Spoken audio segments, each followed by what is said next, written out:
అభివృద్ధిలో ఎచ్చల నియోజకవర్గం జి సింగాడ మండలం దవలపేట గ్రామానికి చెందిన మాజీ ప్రస్తుత సైనికులు సైతం తమ వంతు బాధ్యతను నిర్వహిస్తూ ఆదర్శంగా నిలుస్తున్నారు. గ్రామ సైనికులంతా ఒక గ్రూప్ గా ఏర్పడి పలు సామాజిక సేవా కార్యక్రమాలను నిర్వహిస్తున్నారు. ఇందులో భాగంగా దవలపేట గ్రామ పాఠశాల ప్రాంగణం వద్ద మొక్కలు నాటే కార్యక్రమాన్ని నిర్వహించారు.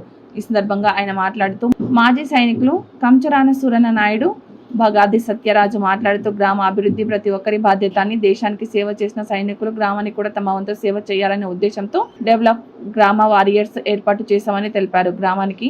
గ్రామాన్ని హరిత గ్రామంగా తీర్చిదిద్దడమే తమ ప్రధాన లక్ష్యమని, గ్రామ పరిసర ప్రాంతాలలో విస్తృతంగా మొక్కలు నాటి వాటిని సంరక్షించేందుకు కృషి చేస్తున్నామని చెప్పారు. విద్యార్థుల్లో సామాజిక బాధ్యత, పర్యావరణ పరిరక్షణపై అవగాహన పెంచేందుకు వారిని కూడా సేవా కార్యక్రమాలలో భాగస్వాములను చేస్తున్నామని తెలిపారు.